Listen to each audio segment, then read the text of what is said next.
Hi, and welcome to another episode of Haltech's Technically Speaking. Today, we're here with Marty Car Mod's Too Sexy Lancer.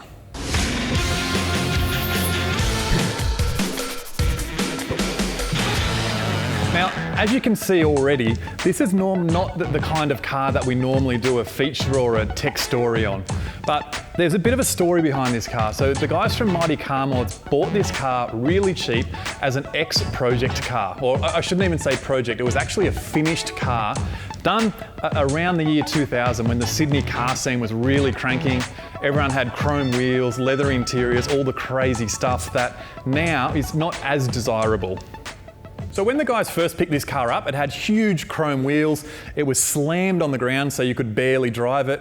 It had red and leather interior, the whole thing. But most importantly, it had a mid-2000-ish custom turbo kit. The guys have now given the car a birthday. So they've given it a quick paint job. They've given it a nice set of wheels, a new set of suspension. The interior's gone all back to almost standard. So it's a nice black interior. Nice seats, bit of a roll cage. As we look into the engine bay, there's nothing overly impressive about this particular setup in the year 2017. But back in the year 2000, having a custom exhaust manifold and even having aluminium intercooler pipes was pretty fancy. Now, because this car is a budget build, the guys have left all the retro engine parts in place, but we've added an Elite 750 series ECU because they still want to do a bit of racing in this car and they want it to drive well. Now, one of the first things you'll notice about this stock engine is the 4 LS1 coils that have been not so nicely mounted along the top. Now, this engine was normally fitted with one coil and a distributor, but the guys have opted for an upgrade on the ignition system because we want to be able to put plenty of boost in this engine with no misfiring. In order for the Elite 750 to control these 4 individual coils, we need to adjust the engine's trigger system.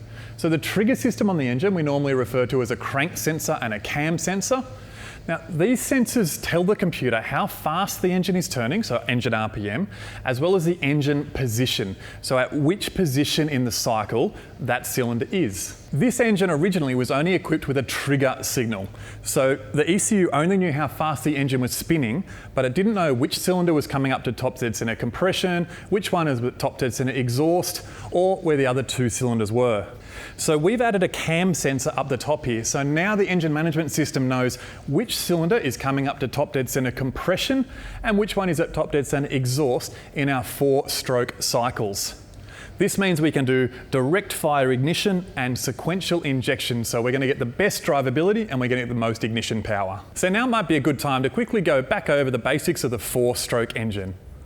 The 4-stroke engine has got, like the name suggests, 4 strokes. The intake, the compression, the power or the combustion stroke, and the exhaust stroke. While this is happening, our crankshaft spins around twice while our camshaft is spinning around once for one full engine cycle. So because a 4-stroke engine has a crankshaft that spins around twice, so the pistons come up to top dead center 2 times, while the camshaft spins around 1 time to perform a full engine cycle, it's important for us to have a cam sensor. Having a cam sensor allows us to perform sequential operation, so firing each injector individually to give us better drivability and better fuel economy, as well as firing each coil individually, so that we get the most out of our ignition systems. Taking a look through the interior, we can still see that it is a work in progress. So Marty's still got a bit of stuff to do, but the whole feel of the car's come together really nice with the full bolt-in cage, makes you feel nice and safe. It's got the harness mounts behind us. There's obviously no seat here yet, but I'm sure that'll turn up soon. Most importantly, the interior's been changed back to the grey colour. Got rid of the white dashboard that was so reflective when you're driving down the road in the sun. Other than that, we've got the nice steering wheel, interesting choice of gear knob, our can of ethanol right here, so with any luck we'll give it a tune shortly on ethanol and see what we can get out of this little old engine. The thing I like most about this repurposed show car is that it's going to be a really good weekend warrior. Nice roll cage, it's got a great set of suspension under it, a good set of wheels and tyres. The engine's nice and healthy, so it really should be something that's great fun on the weekends. Well, that's it for today. As always, thanks very much for watching. I'm going to take this thing for a drive and I'll see you next time.